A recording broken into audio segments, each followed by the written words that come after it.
Hey, let's make a graduation of your stick together. Let's have a twist stick. Leave about 20 centimeters. Then a big circle, a small circle. Cross it and pull it out. Go through the right ear.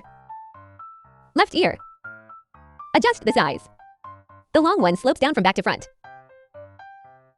Go around the ear and the chin. Come up and wrap this ear from front to back. Hold down this one and find the big circle just now. Pick it hard. Go through the big one. Then go back.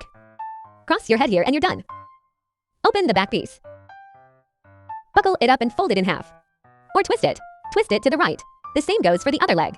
Same length. Twist it to the right. Make a small hand down. You unscrew one from the back. If there is not enough here, break it all apart. Break that little button. Then twist it up here. The rest will be buckled for him under his side. Hey, such a body is ready. Comb him. Comb all the pressed hair. Fit his silhouette. Start cutting his hair like crazy. Mainly to cut out his little bald mouth. Let's cut. Thump, thump, thump, thump. Slimming success. Next, we're going to bust his little legs. Pull out the solace of his feet like this. Put his fingers together like this. And it's ugly here, isn't it? Dent him. Push his little butt out, but much better. Adjust it in front. Little hands and feet apart. Like a little bear. Isn't it great? Magic ding. Our graduation bear is ready.